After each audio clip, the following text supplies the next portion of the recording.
굉장히 보상을 많이 받을 수 있는 방법이 무엇이냐. 사업 시행자와 나와 어떤 협상 전략을 세워야 사업 시행자가 가지고 있는 속마음이 뭐냐. 토지 보상을 어느 시점에 또 어떻게 받을 것이냐도 최종적으로는 소송까지 가서 보상을 많이 받는 방법을 만약 창릉지구 주민이시라면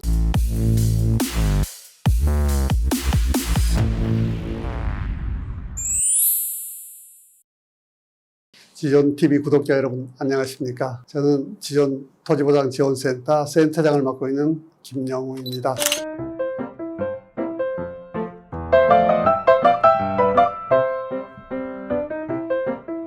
앞으로 토지보상 절차와 내용에 대해서 우리 토지 소유자가 궁금했던 사항들 또는 앞으로 어떻게 대응해야 할 사항들을 풀어가는 시간을 갖도록 하겠습니다. 지존TV 구독, 좋아요. 지금 전국적으로 토지 보상이 많이 이루어지고 있죠. 특히 수도권을 중심으로 한 3기 신도시인 하남 교산지구라든지 남양주 왕숙지구, 고양 창릉지구, 과천지구 등 수많은 곳에서 토지 보상들이 이루어지고 있습니다. 어떤 준거기를 가지고 어떤 절차와 방법에 따라서 내 땅에 대해서 앞으로 토지 보상을 받을 방법을 강구할 것이냐는 이런 내용을 참고하셔서 활용하시면 좋은 결과로 이어지지 않겠나 생각이 됩니다. 그렇다면 토지 보상 대상 지역에 내 땅이 편입됐다고 했을 때 과연 어떻게 해야 될 것이냐. 대부분의 토지 소유자들은 내 땅의 토지 보상 대상지역으로 들어가면 당황스럽죠. 불만을 많이 표출합니다. 왜 그럴까요? 그분들은 첫째로 내 땅의 토지 보상 대상지역으로 들어가면 내 의사와 관계없이 토지 보상 대상 토지를 사업 시행자한테 강제로 수용당하는 이런 절차를 받게 되기 때문입니다. 두 번째는 거기에 따르는 적정한 토지 보상가를 받을 것인지 이게 상당히 의심스럽죠. 그래서 당황하게 되는 거죠. 그렇다고 끝까지 토지 보상을 거부할 수도 없고 계속 진행을 해야 되는데 내 땅이 토지 보상 대상지로 들어가면 굉장히 당황스럽지만 시간이 흐르면서 마음이 바뀌게 되죠. 어떻게 바뀔까요? 굉장히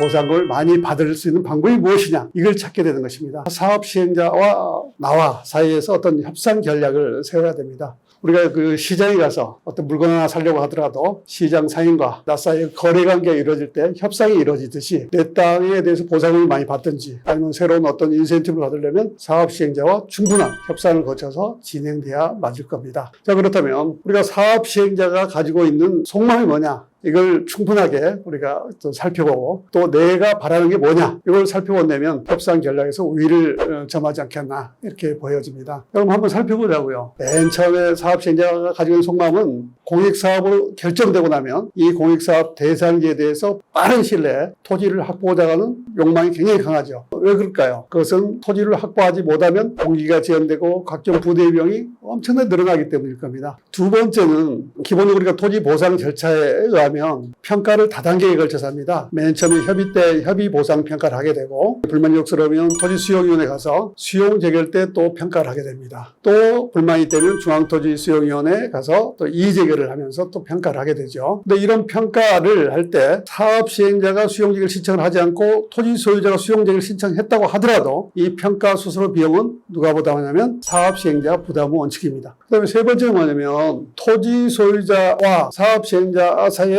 어떤 합의점이 결렬되면 토지 수용위원회 수용 재결을 해야 됩니다. 수용위원회 수용 재결 절차는 준사법적 절차이기 때문에 이건 각종 서류라든지 또는 뭐 절차라든지 이런 것을 법률적 규정에 따라서 지켜야 됩니다. 그렇다 보니까 이 법률적 규정 절차 지키려면 사업시행자 측면에서는 많은 행정력이 낭비하게 이렇게 되는 거겠죠. 자, 그렇다면 이런 이제 속마음을 토지 소유자가 알았다면 뭐 토지 소유자 어떻게 대응을 해야 될 것이냐 이걸 좀 생각해 봐야 될 겁니다. 금방 말씀드렸듯이 보상 대상 지역에 내 땅이 먼저 들어갔다면 당황스럽지만 시일이 지나면서 보상을 어떻게 더 많이 받을 것이냐 인식의 변화가 되듯이 그러면 내 땅에 대해서 보상금을 많이 받는 방법이 뭐냐 이걸 찾게 되는 겁니다. 이게 이제 토지 소유자성 관건이죠. 그렇다면 첫째는 기본적으로 사업 시행자가 평가했던 평가서 이걸 철저히 분석을 해야 됩니다. 그 평가 결과가 잘되어 있는지 또 두 번째는 내 땅만이 가지고 있는 토지 특성 요거에 대해서 철저하게 본인도 알고 있겠지만 객관적으로 입증할 수 있는 자료를 가지고 준비를 해야 됩니다. 이런 걸 가지고 준비를 한 다음에 보상금이 증액될 가능성이 있는 것인지 비교적 적은 것인지 이런지 판단해야 되겠죠. 근데 대부분 토지 소유자들은 보상 대상 지역에서 보상금을 최고가를 받기를 희망을 하죠. 내 땅은 기본적으로 보상 대상 지역에 강제적으로 수용되기 때문에 수용된 것은 내가 원하는 가격만큼 달라 하는 게 속마음을 가지고 있습니다. 현실적으로는 보상금을 증액시킬 수 쓰는 방법이 많이 제한되어 있죠. 왜 그러냐면 토지 보상 가격은 토지 공시가를 대비해서 산정이 되기 때문에 시장 거래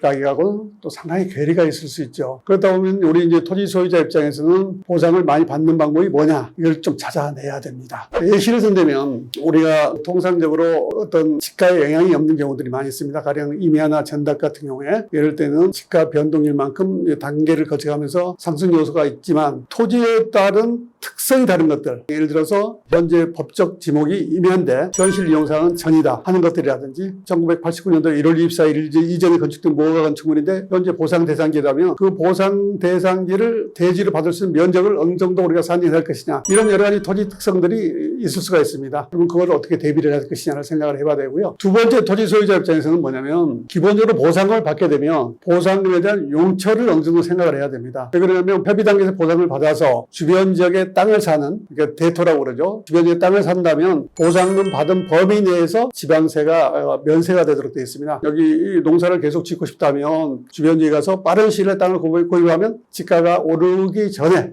보상금을 가지고 토지를 구입할 수 있는 반면에 수용 단계까지 가려면 수용 절차를 밟는데 시간이 꽤 소요가 되겠죠. 그러다 보면 보상금을 협의 단계보다도 한참 뒤에 받다 보면 주변 지가가 앙등해 있을 가능성도 배제는 못합니다. 그렇다면 이 자금 계획을 어떻게 활용할 것이냐에 따라서도 토지 보상을 어느 시점에 또 어떻게 받을 것이냐도 하나 중요한 관건이 됩니다. 또 세 번째는 이제 가장 중요한 건데요. 우리가 이제 사업 시행자 입장에서는 빠른 시일 내에 이 토지를 확보를 하겠다, 이게 속마음입니다. 그렇다 보니까 이 사업 시행자한테 협조해주는 토지 소유자한테는 고마운 표시를 하게 되죠. 그 고마운 표시가 법률적으로는 협의 양도인 택지라든지, 그러니까 빠른 시일 내에 협의를 해서 토지를 주었다 안 되면 공공주택 지구 같은 경우는 협의 양도인 택지를 별도로 제공을 해주는 경우가 있고요. 또 더 나아가서 생활대책 보상이라고 해서 보상 대상 지역에서 농사를 짓고 계신 분이라든지 가축을 사육하고 계신 분들, 또 영업을 하고 계셨던 분들, 이런 분들한테는 생활대책 용지로서 통상적으로 한 8평 정도 상업용지를 별도로 가격을 책정을 합니다만은 받고 이제 주도록 되어 있죠. 그러면 이제 우리가 보상금을 많이 받을 수 있는 판단 준권을 뭘로 해야 되냐면, 내가 협의 단계에서 보상금을 받고 끝날 것이냐, 아니면 수용위원회 수용 재결까지 신청할 것이냐, 아니면 끝까지 소송까지 갈 것이냐, 이런 판단 준거기를 빨리 우리가 판단하는 것도 보상금을 잘 받는 요령 중에 하나가 되는 겁니다. 예를 들어서 내 땅에 토지 상승 요소가 별로 없을 경우에는 사업 시행자가 제시한 협의 양도인 택지라든지 또는 생활대책 그 용지라든지 이런 것들이 받은 다음에 또 보상을 받고 그걸로 끝날 때 더 이득이 되느냐, 아니면 수용위원회에 가서 수용위원회 가면 생활대책 용지나 규모가 축소가 됩니다. 또 더 나아가서 협의 양도인 택지는 아예 없어지는 거고요. 그렇다 보면 수용위원회 가서 그만큼 메리트가 있을 것이냐 하는 판단을 해야 됩니다. 자, 그러면 이제 토지 상승 요소가 그렇게 많지 않을 경우에는 사업 시행자가 제시하는 여러 가지 메리트를 먼저 선행적으로 살펴본 다음에 의사결정이 하는 것이 바람직할 것 같고요. 그럼에도 불구하고 우리가 토지를 바라보면 내 땅에 전에 설명드렸듯이 현재 임야인데, 지목상 임야인데 현실 이용상은 전이라든지 이런 토지 특성에 문제가 있는 것들은 이것들은 다음 단계로 이어져서 최종적으로는 소송까지 가서 보상을 많이 받는 방법을 강구할 필요성이 있습니다. 자, 그러면 정리를 한번 해보겠습니다. 토지 소유자 입장에서는 기본적으로 내 땅에 대한 토지 특성 조사를 철저히 하고 협의 때 평가했던 감정평가를 분석해서 보상금의 증액 요소가 있는지를 사전에 충분히 살펴봐서 증액 요소가 있는지 없는지 그 판단 준거 기준을 어떻게 잡을 것이냐, 이게 굉장히 첫 번째 핵심 요소가 됩니다. 두 번째는 기본적으로 자금 활용 계획들, 금방 말씀드린 면세 범위 내에서 자기가 자금 활용 계획을 어떻게 할 것이냐, 이것도 하나 그 핵심 요소가 되겠고요. 세 번째는 기본적으로 그 사업 시행자가 제시하는 여러 가지 그 메리트, 인센티브 이런 것에 대해서 내 땅의 향후 가치 상승보다도 그런 제시하는 여러 가지 조건들이 더 합당하다면 그걸 받아들여서 그 절차를 마무리하는 것도 하나 방법이 되지 않겠나 싶습니다.